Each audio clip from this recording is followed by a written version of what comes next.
How's it going, everyone? My name's Onyx, and in this video I'll be recapping what has happened so far in my What If Isagi joined Nagi and Ryo in the second selection series. Since uploads have been pretty sporadic this year, and the first two parts of the series came out close to a year ago, I figured it would be a good idea to have this series' episodes thus far contained in one single place.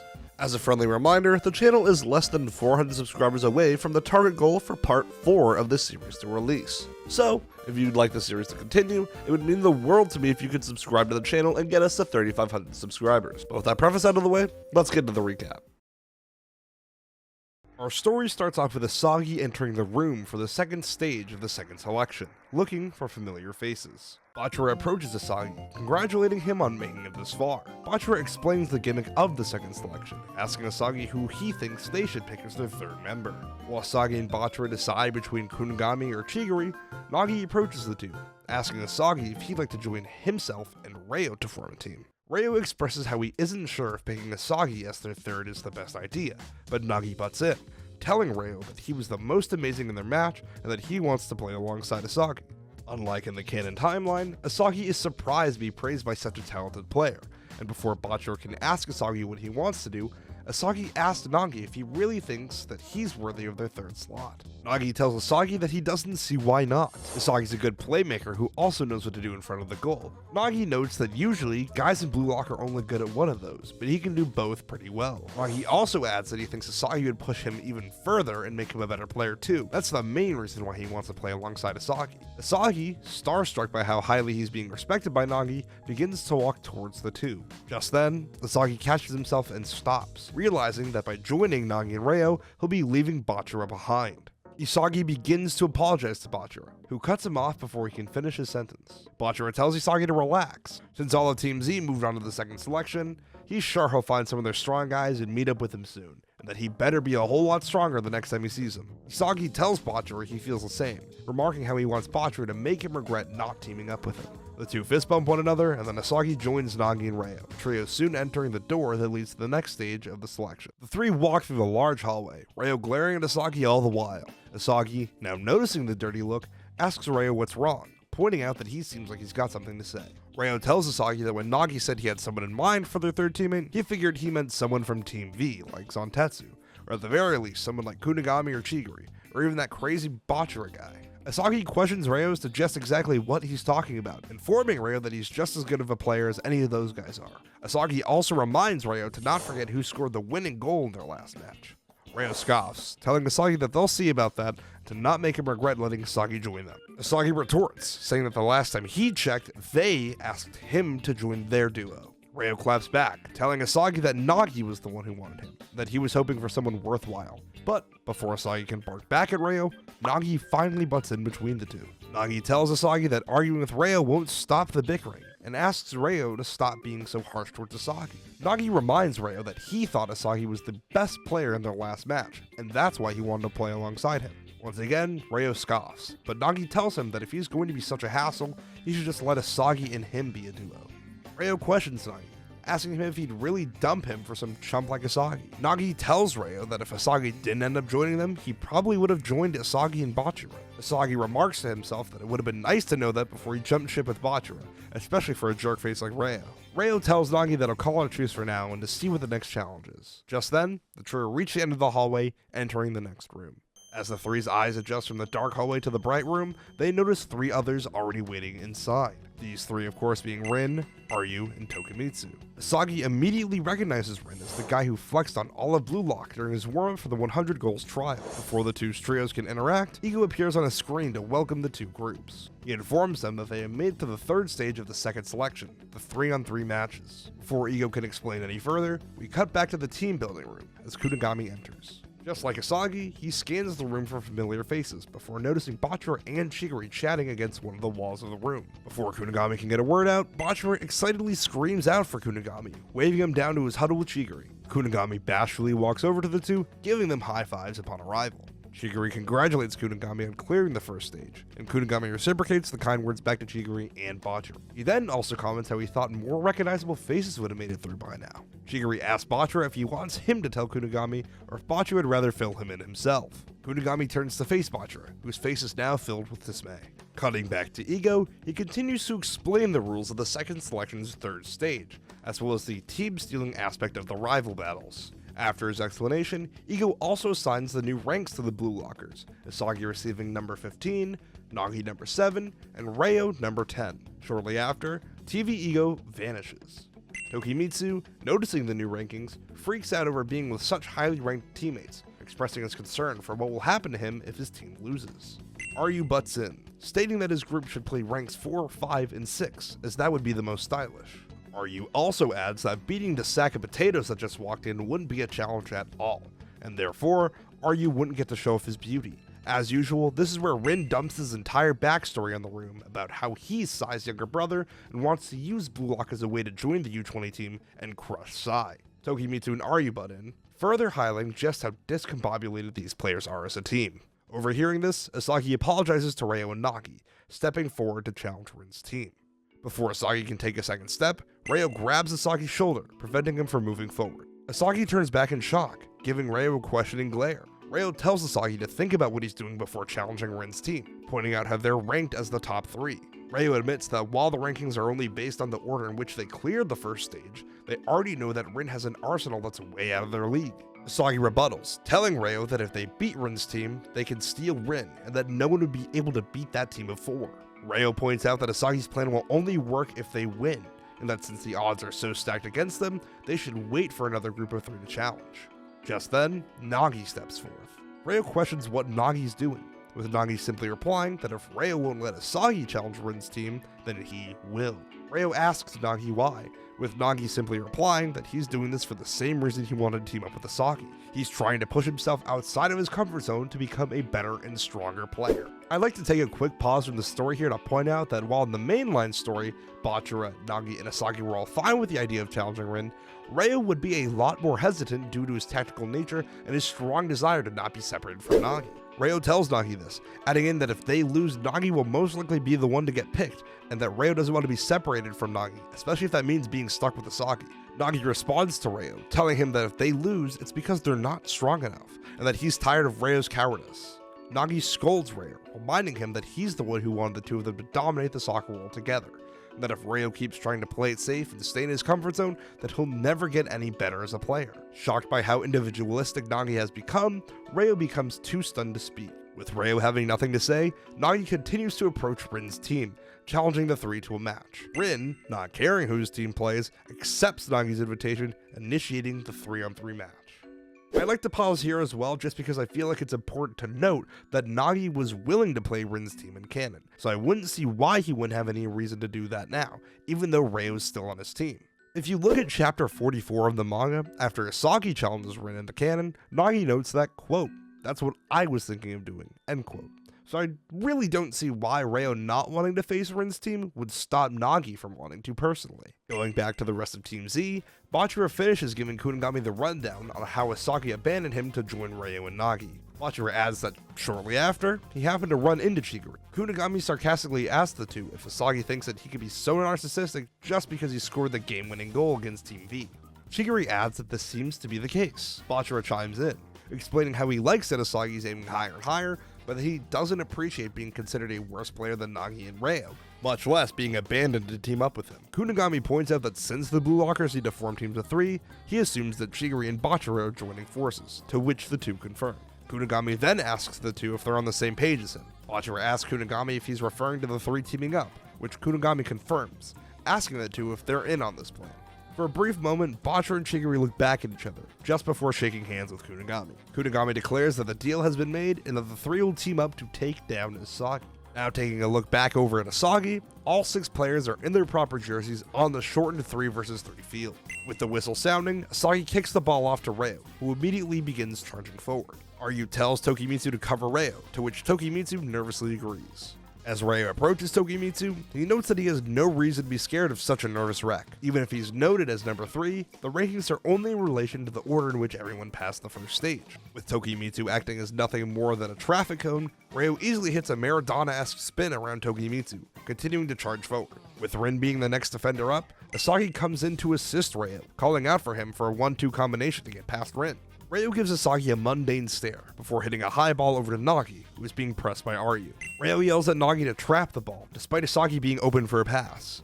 Nagi toe taps the ball over his own head as well as Ryu's, and before Ryu can react and swipe the ball away, Nagi gets around him and scores the opening goal. Before Nagi and Ryo can celebrate, Isagi questions why Ryo would force Nagi to shoot in that situation, even though he was wide open for a pass and had a nearly perfect position to score a goal. Ryo tells Isagi that while that may have been the case, Nagi was still able to score and that he cares much more about Nagi's development than Isagi's. Ryo also adds in that unless he and Nagi have completely run out of options, he has no intention of relying on Isagi. Isagi angrily asks Nagi if he's okay with that, considering that he was the one who wanted to play along Isagi in the first place. Nagi states that if Ryo doesn't think he's necessary to their victory, then he won't complain.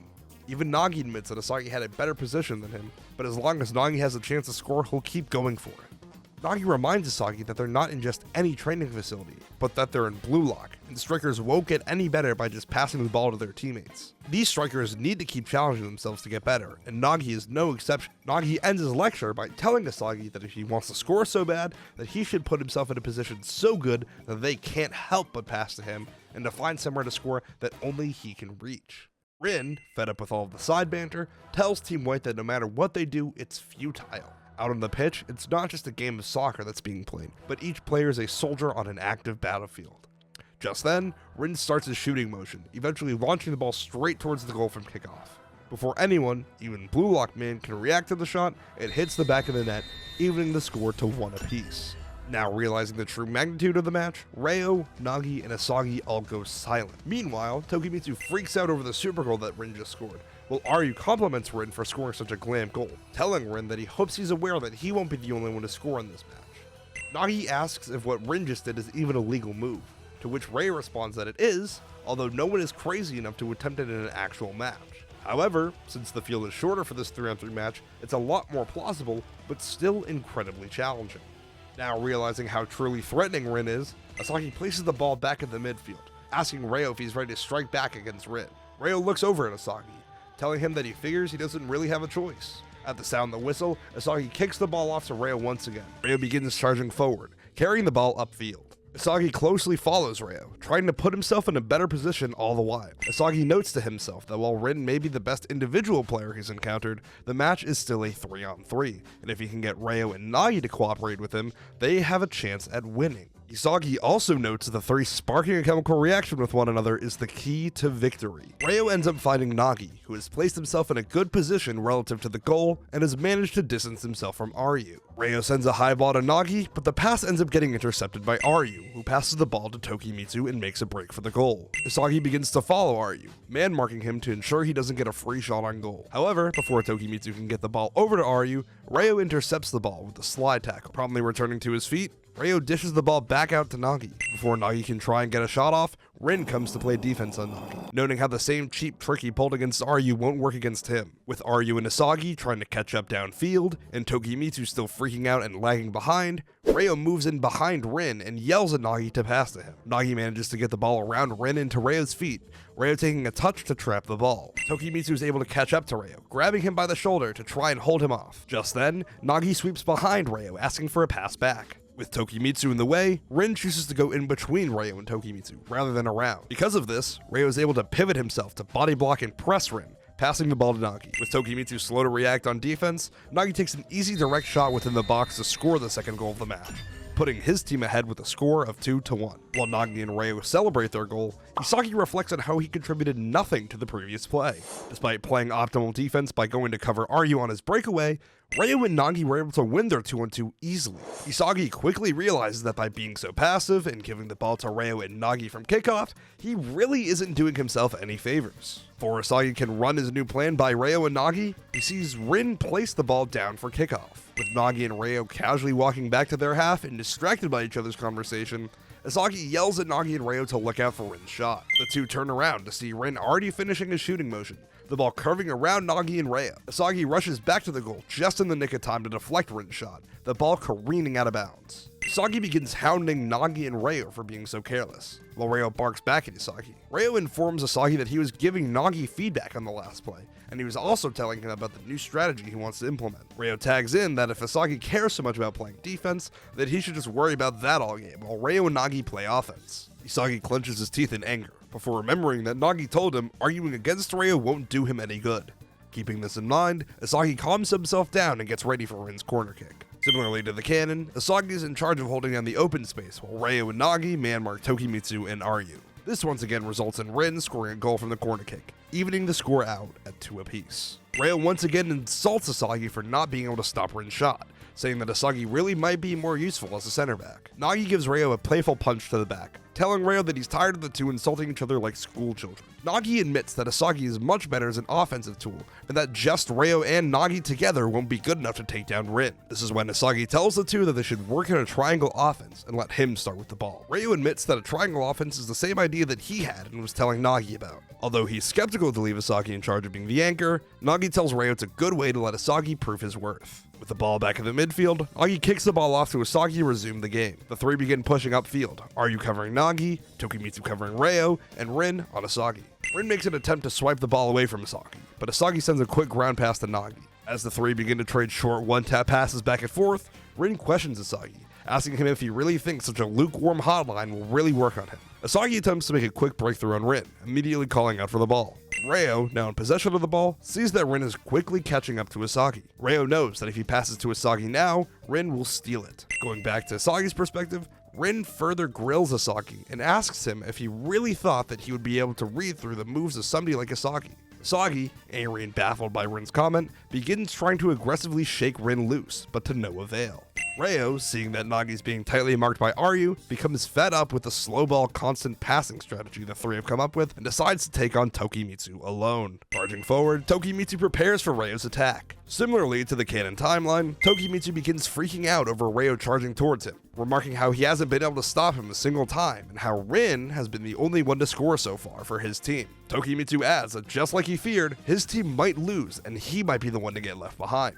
Ryo, noticing Tokimitsu's lack of reaction, is easily able to dribble around him. Just before Ryo goes to take a shot, however, Tokimitsu charges after him, cutting off his shooting path. Ryo tries to hold Tokimitsu back, but soon realizes how quickly he's getting overpowered. In response to Tokimitsu, Ryo hits a Zico-esque spin around Tokimitsu, now only being a few meters from the goal. Isagi and Nagi try to shake loose of their defenders to offer Ryo a passing option, but are too tightly marked. Realizing this, Ryo goes to take his shot, but Tokimitsu manages to bump Ryo, causing his shot to go off course, hitting the top of the post and deflecting towards the midfield. Isagi leaves Rin to go after the ball, but before he can reach it, Tokimitsu steamrolls through him, knocking Isagi down to the ground. Just like in the canon timeline, Tokimitsu charges forward and scores an easy goal one-on-one against Blue Lock Man, giving the red team a cushion, the score now being 3-2. Ryo apologizes for not being able to convert his shot, but Isagi butts in, saying that none of them knew that the bipolar psycho was so strong. Nagi also notes that everyone else was too tightly marked, so Ryo taking a shot was actually the best move in that scenario. Nagi also notes that if Tokimitsu is secretly super strong, that they should look out for Ryu too, since they haven't seen him do much yet. Isagi also adds that their triangle system was working, and that if they try it again with a bit more patience, they could have just found the secret to successfully scoring reproducible goals. Ryo adds that while that might work, basic teamwork alone won't be enough to handle the red team, especially if Rin isn't the only dangerous one. Not only that, but they also need to play better defense since they're behind now. As the three continue to discuss a strategy, Tokimitsu nervously asks his team what they think those three could be discussing. Rin says that it really doesn't matter to him, and that he'll still be able to beat those three lukewarm nobodies, no matter their strategy. Ryu notes that everyone on the field is beginning to outshine him, stating that he's tired of sitting around and letting everyone steal his glam. Cutting forward in time, Nagi once again kicks the ball to Isagi, restarting the game. The three continue to trade short passes the same as before, Rin once again criticizing Isagi. Rin can't believe that these three dare call themselves strikers when all they do is pass the ball around. Just then, Isagi and Ryo slip past each other, with Ryo intentionally fending Rin off. This causes Tokimitsu to pick up Isagi as a defender, the two red team members swapping who they're covering. Nagi passes the ball to Ryo, who continues to keep Rin at bay. Just then, Isagi begins to think his plan might work. Since he and Ryo were able to successfully swap defenders, Isagi doesn't have to worry about Rin's vision being superior to his anymore. Since Rin was able to read all of Isagi's movements, he was heavily restrained in what he could do off the ball. But since Tokimitsu doesn't seem to possess similar levels of vision expertise, Isagi should be able to slip around Tokimitsu a lot easier.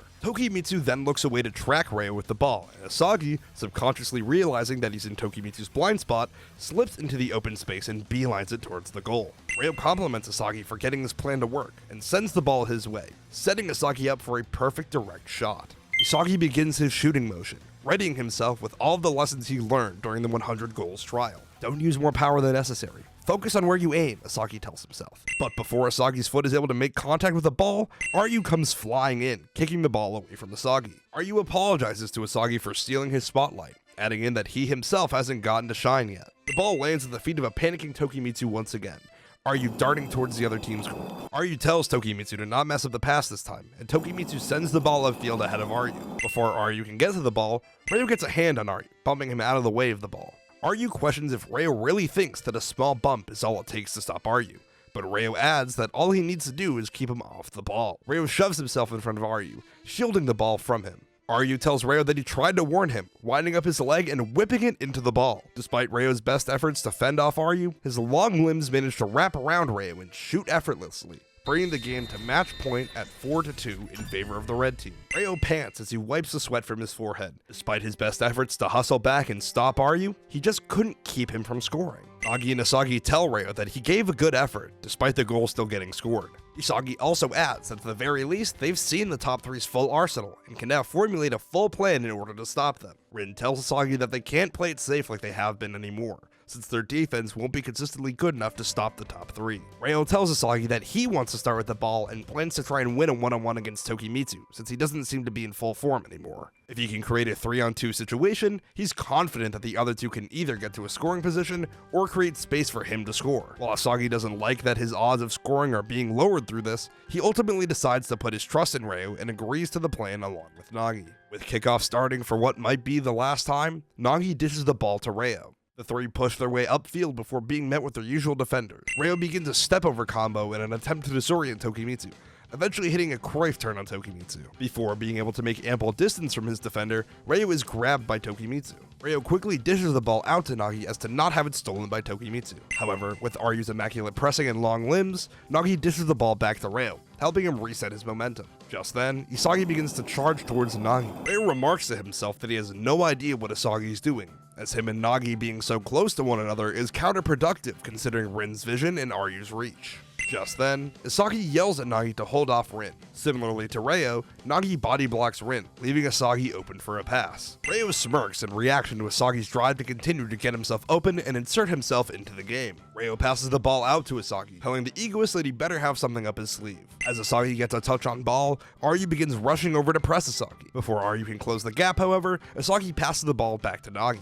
Before Nagi can make any sort of move, Rin slides in to defend Nagi, commenting on how he won't let him score a hat trick before he does. Nagi tells Rin that while he wants to score another goal, there's someone who's in an even better position than he is. Just then, Nagi flicks the ball up and sends a pass that travels around Rin. As Rin turns around, he sees Isagi breaking free from Ryu into open space. Since the only person on the field who can compete with Isagi's vision is Rin, he forced Rin to switch from guarding him to guarding Nagi in order to get to a spot that his defender couldn't foresee. Isagi plants his left foot into the ground and sends a direct shot rocketing to the back of the net with his right, increasing the score to 4-3. Isagi excitedly celebrates his goal, while Nagi joins in and latches onto Isagi. Ryo congratulates Isagi, telling him how he even surpassed his own ideas. Ryo also asks Isagi how he knew that his plan would work out, to which Isagi begins to explain. While the defender matchups were the same every time, the red team didn't seem to have a problem swapping who they were covering. The prime example being when Ryo body blocked Rin and Tokimitsu swapped who he was marking.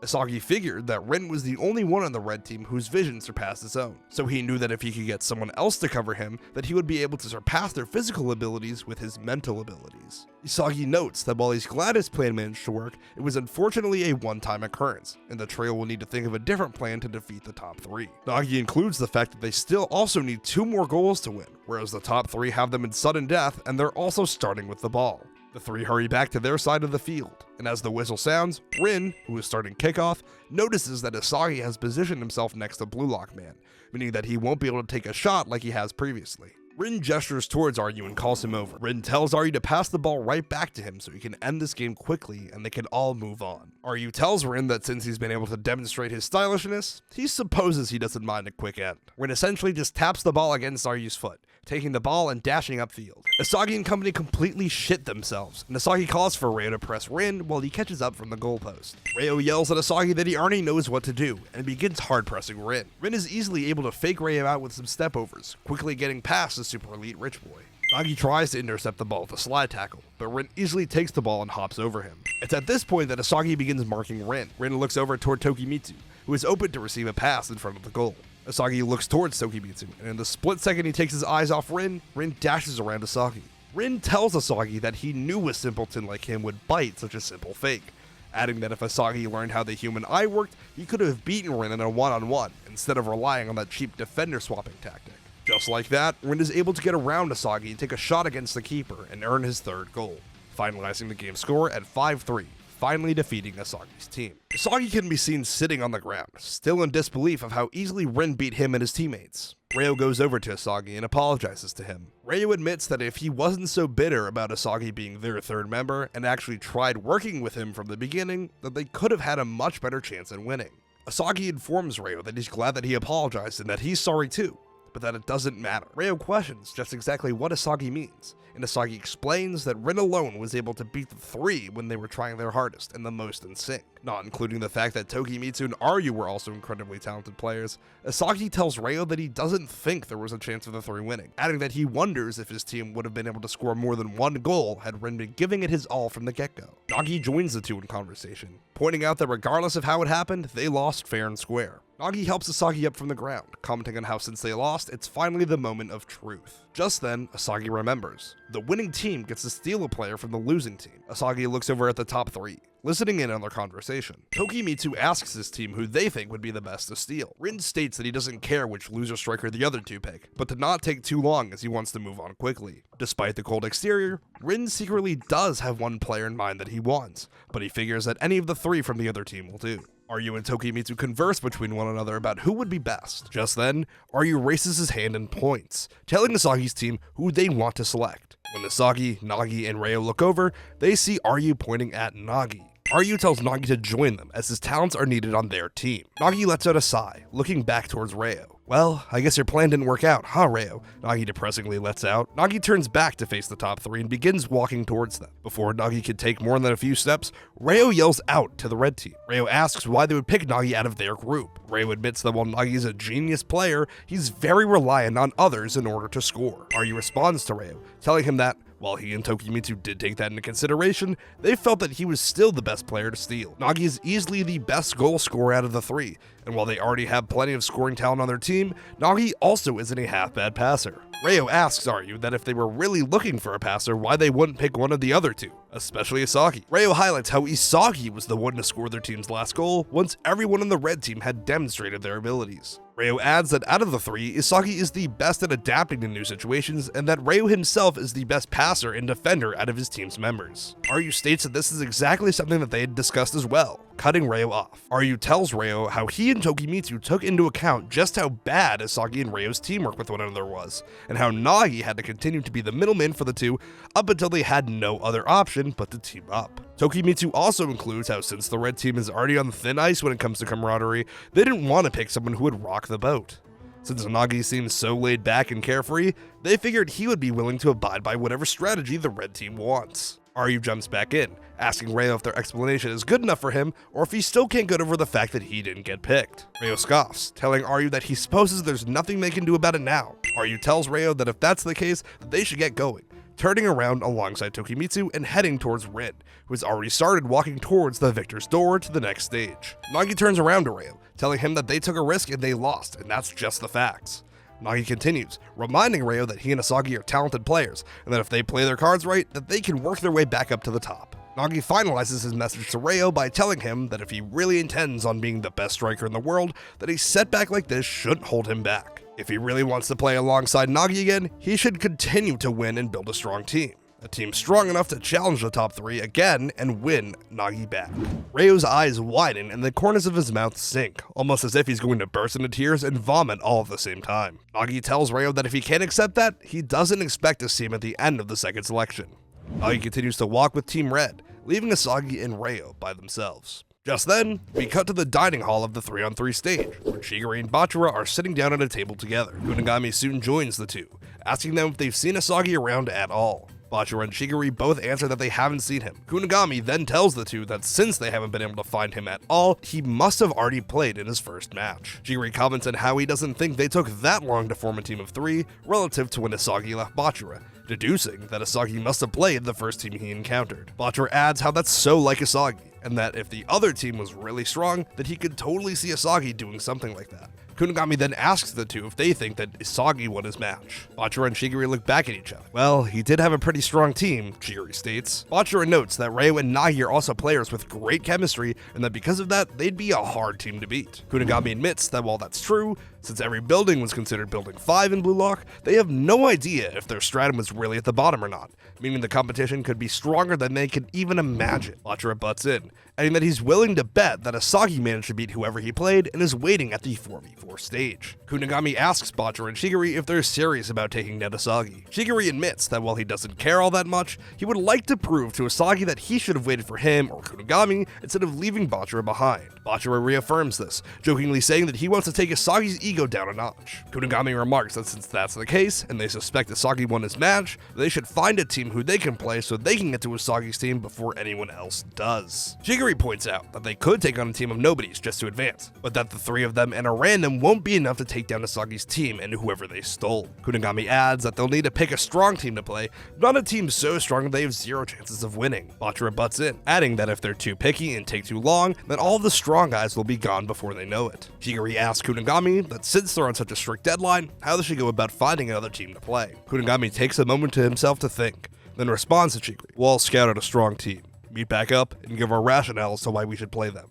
From there, we'll decide who to play." Bachira asks how long their deadline is, and Kunigami tells him that within the next 36 hours, they'll have their match confirmed. Cutting back to Ryo and Isagi, we see them sitting in the break room of the second stage. The room is silent. Isagi and Ryo both slouched over. Isagi thinks about what he should say to Ryo, if he should apologize for his sloppy play, tell Ryo that they'll win Nagi back, etc. Isagi just has no idea what to say, but he knows he wants to say something since they've been silent since they left the field. Isagi then remembers that Nagi mentioned that Ryo's plan didn't work out. Just then, Isagi realizes that discussing plans going forward would be the best way to break the ice. Isagi takes a deep breath before addressing Ryo.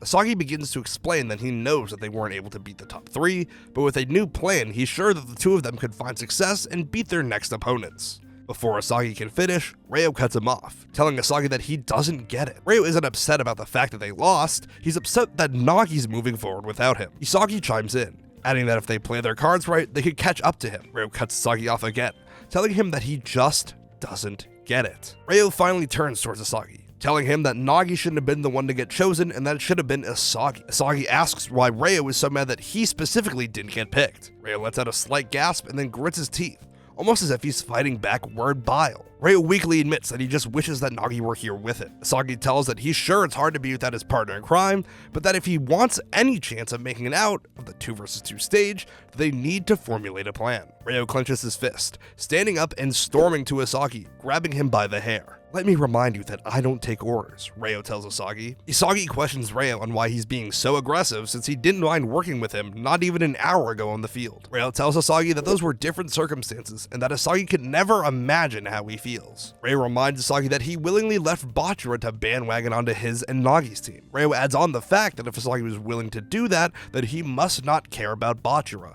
Not like Ryo cares about Nagi anyways. Ryo finally snaps, getting angrier and angrier, telling Isagi that if he didn't join their team and they took someone like Zantetsu, that they never would have played the top 3 and they would have made it to the end of the second selection without wasting a drop of sweat. Ryo continues to blame Isagi for losing, stating that he doesn't care about working with Isagi. He's confident that even if they lose, only a blind, talentless fool would take Isagi over him. Isagi manages to shove Ryo, getting him to let go of his hair.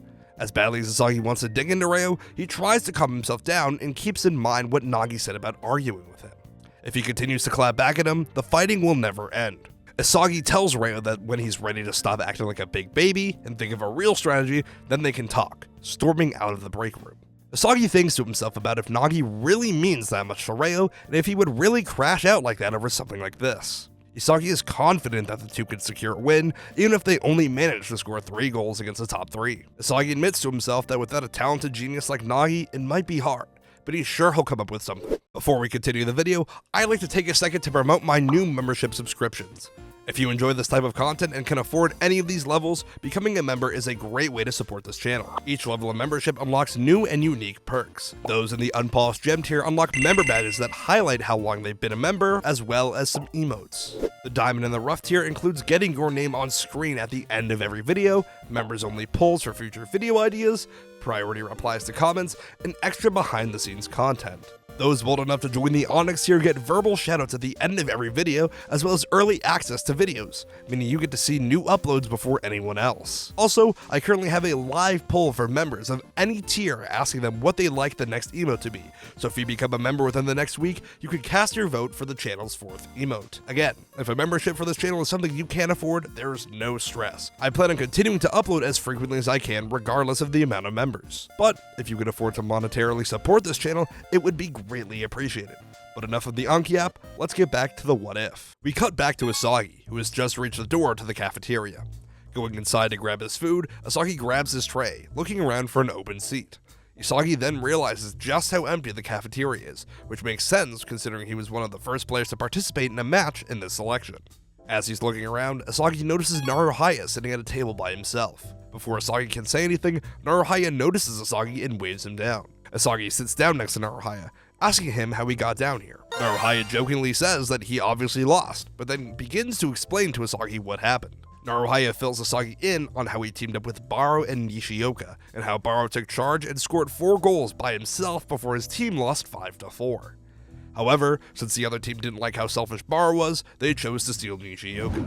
Isagi tells Naruhaya about how his team lost to the top 3 and managed to score 5-3. Naruhaya applauds Isagi for his efforts, asking him if he managed to contribute more in his match than Naruhaya did in his. Isagi then informs Naruhaya about how annoying Ryo was and how he was splitting the team up, which ultimately resulted in Nagi getting selected over him. Naruhaya notes that Nagi's a good player, and if he had to choose from Isagi's group of 3, that he also would have taken Nagi. Naruhaya points out that since Isagi's now with Ryo and not Nagi, even if he loses again, he might have a shot at getting picked. While Ryo is a great all-around talent, Naruhaya points out that the other teams might not select him for the exact same reasons as the top 3. Isagi points out that this could be the case, but he's hoping that he can convince Ryo to be more cooperative and to work together. After all, for the brief period of time where he wasn't at Isagi's throat, the two made a pretty strong duo. Isagi notes that teams aren't allowed to pick their next opponent until 24 hours after their previous match, and asks Naruhaya if he's picked up anyone interesting on his radar. Naruhaya highlights how there's not many people to pick from right now since it's still only the first night of the second selection. Naruhaya admits that for a second, he considered challenging Isagi and Ryo,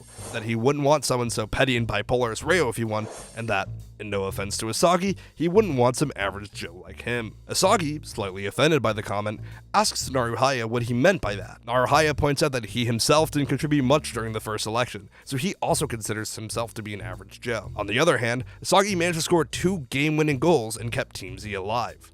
However, all of his plays relied on other players like Bachura, Kunigami, Chigiri, and the other members of Team Z. Naruhaya identifies that both he and Isagi are very reliant on other players due to their weapons being reliant on the actions of others. Isagi then remarks to Naruhaya that he wishes he had a more self-reliant weapon, and that his main weapon of the direct shot relies too heavily on a good pass from a teammate. Naruhaya tells Isagi that if he's that desperate for a new move, that he should consider stealing his off-the-ball movements. Just then, Isagi remembers. Naruhaya's weapon is off-the-ball movement. Isagi then asks Naruhaya how he made that his main weapon, and if he could go into more detail about his ability. After all, everyone moves in soccer when they don't have the ball. As a striker, it's your job to place yourself in a good position to score a goal. Naruhaya thinks for a moment before reminding Isagi that they're not allies on the same team anymore, and that if anything, they're enemies. Isagi looks down in disappointment, but Naruhaya continues, admitting that he was only half joking and doesn't mind giving some advice to a friend of his. Naruhaya then explains to Isagi that he tries to use people's blind spots, so that when the defender takes their eyes off of Naruhaya, he can slip away into an optimal goal-scoring spot while creating space from his defender. Hearing this causes Isagi to reflect back on his game against the top 3, Realizing that Ren's hint about learning how the human eye works might have something to do with what Naruhaya just described. Isagi continues this train of thought, soon realizing that he must have accidentally used something similar in order to give Aryu and Tokimitsu the slip in that same match. Isagi tells all of this to Naruhaya, which leaves him impressed for a moment. Naruhaya then discusses with Isagi that perhaps his real weapon is his ability to adapt to different situations. Isagi pauses for a moment, asking Naruhaya what he means by that. Naruhaya expands on his thoughts, remarking how Isagi learned to use his direct shot because he had to adapt to a situation where he couldn't stop to control the ball. Isagi's eyes light up and he begins muttering to himself, "Adapt to the field this, find a new weapon that." Naruhaya asks Isagi if he feels alright, and Isagi responds by telling Naruhaya that he might just be onto something. Isagi thanks Naruhaya before scarfing down the rest of his meal. Isagi then jumps out of his seat and begins to run out of the cafeteria. Before he can fully make it out, Naruhaya yells at Isagi, asking him to stop at his tracks. Naruhaya tells Isagi that it's only fair that he gives Naruhaya advice since whatever he just said seemed to help Isagi. Isagi asks Naruhaya what he wants advice on, and Naruhaya asks Isagi how he thinks he should try to survive. Isagi takes a moment to think, before telling Naruhaya that if he really wants to improve as a striker and survive, that he should challenge someone he thinks he can beat in a one-on-one, but not by a large margin. If he becomes too reliant on Baro, he'll never grow as a striker and will eventually fall, and that if he really wants to become the best in the world, he needs to develop skills that allow him to outshine Baro, even if it's only for a short moment. Naruhaya thanks Isagi, and tells him that he hopes to see him at the end of the second selection. Isagi tells Naruhaya that he feels the same and leaves the cafeteria. We then cut to one of the practice fields in the Blue Lock facility, the door opening and Isagi walking onto the turf. Isagi is shocked to see Reo, sweating and panting, standing outside the box practicing his shots. Reo notices Isagi and turns over to him. Reo asks Isagi why he's here, with Isagi simply replying that he came to a realization. Reo asks Isagi how he managed to do that, and Isagi explains how he came up with the idea after a conversation with Naruhaya. Reo mockingly laughs, telling Isagi that he's not surprised that he can't even come up with ideas on how to get better without his friends feeding him the answer. Isagi asks Reo if he's really insisting on being an asshole brat or if he's going to try and team up with him. After all, if the two don't cooperate, they won't have any chance of surviving together. Reo scoffs, telling Isagi that he knows that he'll get picked over him in any scenario. Isagi questions Reo, asking him if he really thinks that his whiny attitude won't prevent him from getting picked like it did with the top three. Reo, frustrated by Isagi, can do nothing but stand by and clench his teeth in anger. Isagi admits to Reo that he doesn't want to keep arguing with him, but if Reo can only be aggressive with him in conversation, then he'll find a way to surpass him and be the one that gets chosen. Reo balls his hand into a fist before relaxing a bit, telling Isagi that they can talk it over at breakfast tomorrow morning. Isagi asks Reo if he'd be willing to help him practice his new idea, but Reo tells him that he's wiped from training by himself and that he needs a bath and some sleep. Reo continues heading towards the exit, waving at Isagi without looking back. Isagi places a ball down at the midfield and begins his shooting motion on goal against the Blue Lock man. We fade up on Isagi, who is now laying down in bed. Isagi climbs down from the top bunk and notices that Reo is gone. Isagi angrily leaves the dormitory, remarking to himself that he really expected Reo to wait for him to get breakfast. Isagi makes his way into the cafeteria, noticing how many new duos have been sent down to the 2v2 stage of the second selection since last night. As Isagi continues to scope out the room, he notices Reo talking to another group of two. Isagi approaches the group, one of the mystery people pointing Isagi out. He asks Reo if that's the guy he was talking about, and Reo turns around to see Isagi. Reo introduces the first mystery man to Isagi as one of his old teammates from Team V. Reo's old teammate continues to explain to Isagi how he found him impressive in their match, but Isagi is too busy staring at the other mystery man. His cold gaze catches Isagi's stare through his glasses, and then the man asks Isagi if there's something wrong. Isagi nervously stutters, before informing the man that he just spaced out. Reo tells Isagi to try and not be rude, and Isagi apologizes. The mystery man tells Isagi that it's fine, and that he meant no ill will by the comment. He then extends a hand to Isagi, informing him that his name is Yukimiya Kenyu. Isagi reaches out and shakes Yukimiya's hand, introducing himself in the process. Reo then tells Isagi that the other two are looking for a team to play, and Reo asks Isagi if he'd be willing to play them. Being overwhelmed by nerves, Isagi half-heartedly agrees, and Reo and his former teammate shake hands, confirming their match. Yukimiya tells Reo that he hopes he and Isagi have a good tactic to take them down, since they only have 24 hours until their match. Reo jokingly warns Yukimiya that he'll be more than enough to take those two down. Shortly after, the two groups part ways. Isagi asks Reo why he wanted to play those two specifically, with Reo telling Isagi that his former teammate is a nobody who barely did anything on Team V. Reo continues, telling Isagi that even a simpleton like him shouldn't have a hard time competing with him. Isagi comments on how he figures Reo decided to not stop berating him. After a brief silence, Isagi asks Reo about the other guy.